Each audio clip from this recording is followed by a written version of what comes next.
पिछली वीडियो में हमने कुछ हद तक मॉडल क्लियर कर दिए थे। आज हम आगे बढ़ते हैं। तो सबसे पहले देखते हैं सेल के बारे में।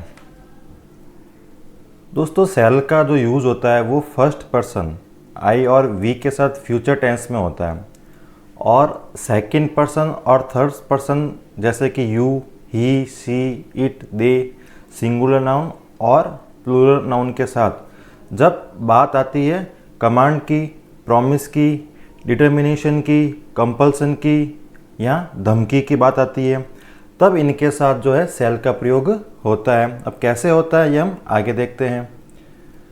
तो सबसे पहले फ्यूचर टेंस की बात करते हैं। तो I shall go to Jaipur tomorrow और we shall go there tonight. तो यहाँ पर आई और वी के साथ जो सेल का प्रयोग हो रहा है वो हमने देख लिया। उसके बाद में देखते हैं हम you shall sit outside the office. अब देखो यहाँ पर कमांड की बात हो रही है, लेकिन यहाँ पर अब सेकंड पर्सन आ गया। You shall sit outside the office. He shall be awarded, promise की बात हो रही है। If you do this you shall be dismissed. तो यहाँ पर भी सेकंड पर्सन है। He shall be punished if he does that again. तो यहाँ पर थर्ड पर्सन आ गया और यहाँ पर बात धमकी की हो रही है दोस्तों। You shall come to school at 10। तो यहाँ पर कंपल्सन की यानी अनिवार्यता की बात हो रही है, बाध्यता की बात हो रही है। तो यहाँ पर भी क्या जाएगा, शैल का यूज़ आ जाएगा। बात करते हैं हम विल की। तो विल का जो यूज़ होता है वो शैल के जस्ट अपोजिट में होता है। जैसे कि विल का यूज़ कहाँ पर होगा, फ्यूचर टेंस में किसके साथ, सेकंड और थर्ड पर्सन के साथ, you, he, she, it, they, singular noun and plural noun के साथ। और दूसरा आई और वी के साथ भी विल का प्रयोग होगा, लेकिन कब होगा, जब बात प्रॉमिस की हो रही हो, धमकी की हो रही हो और डिटर्मिनेशन की हो रही हो या फिर इच्छा की हो रही हो, विलिंगनेस की बात हो रही हो। इसके अलावा दोस्तों अगर हम बात इन्विटेशन की करते हैं या फिर ऑर्डर की करते हैं या रिक्वेस्ट की करते हैं, तब भी वहाँ पर विल का यूज़ होगा। जैसे कि you will go to Kota tomorrow. बात हम फ्यूचर टेंस की कर रहे हैं, तो फ्यूचर टेंस में सेकंड और थर्ड पर्सन की बात होगी। You will go to Kota tomorrow. He will help her. They will come back soon. She will marry Rakesh next month. तो देखिए दोस्तों यहाँ पर सेकंड और थर्ड पर्सन की बात हो रही है विल के साथ फ्यूचर टेंस में। उसके बाद में we will not allow her to come in. यहाँ बात डिटर्मिनेशन की आ रही है। I will do everything for my son. यहाँ बात प्रॉमिस की आ रही है। आई विल स्पॉइल यू, यह बात धमकी की आ रही है। और we will request him to help you, यहाँ पर विलिंगनेस की, इच्छा की बात आ रही है।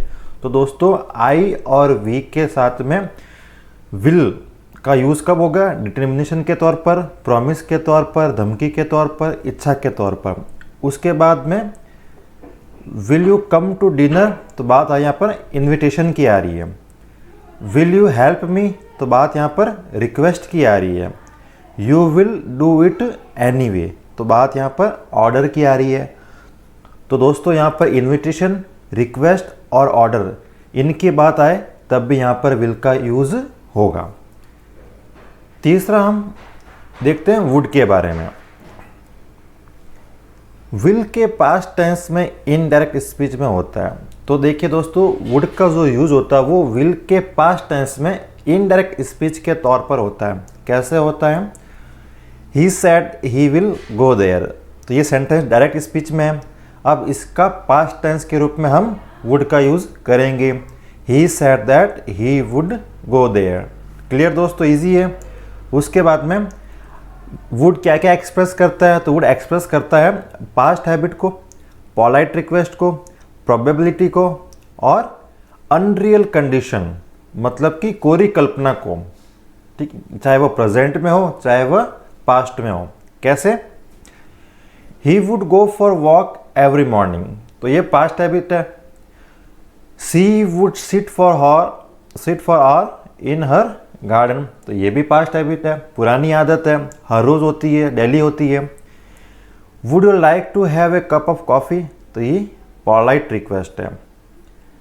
He would be her husband, तो यहाँ पर भी क्या आ गया, प्रोबेबिलिटी आ गया। If I were A bird I would fly in the sky, तो यहाँ पर ये ब्लैंक फैंटेसी, मतलब कोरी कल्पना है, if I were A bird I would fly in the sky, अगर मैं बर्ड होता तो मैं आकाश में उड़ता। तो यहाँ पर क्या हो गया, ये कोरी कल्पना है। तो पास्ट हैबिट के लिए, पोलाइट रिक्वेस्ट के लिए, प्रोबेबिलिटी के लिए या फिर अनरियल कंडीशन के लिए वुड का यूज होता है। आगे हम शुड की बात करते हैं।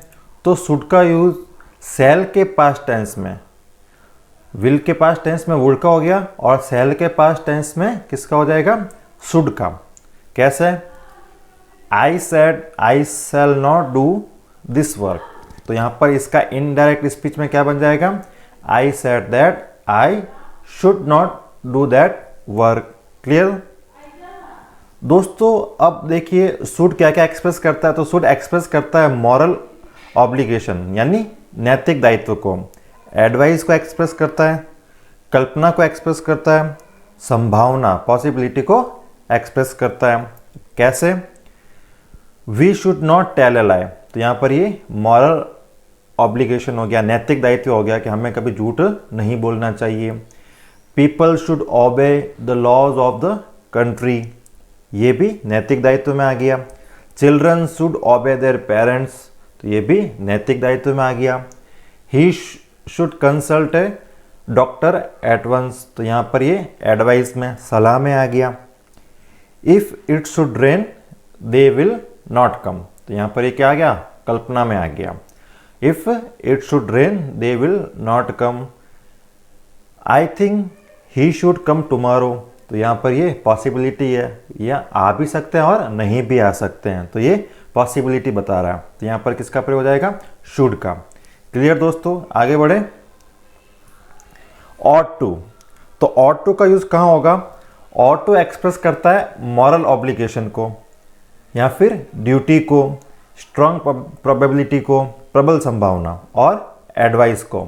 जैसे कि we ought to love our country, of course ये मॉरल ऑब्लिगेशन है, we ought to love our country या फिर we should love our country भी कर सकते हैं, एक ही बात है। ऑट टू का प्रयोग हम शुड के तौर पर भी हम कर सकते हैं, शुड की जगह पर भी कर सकते हैं। You ought to help your poor friends, तो यहाँ पर ये ड्यूटी है, अपनी ड्यूटी बनती है, अपना कर्तव्य बनता है कि हम अपने फ्रेंड्स की, गरीब दोस्तों की मदद करें।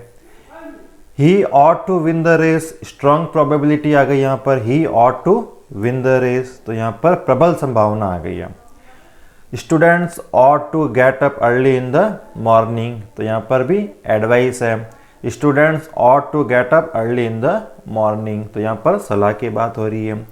तो शुड और ऑट टू दोनों एक ही चीज़ को एक्सप्रेस करते हैं, तो इसलिए हम चाहे तो ऑट टू की जगह शुड का भी यूज़ कर सकते हैं। क्लियर दोस्तों, उम्मीद करता हूँ आपको वीडियो अच्छी लगी होगी।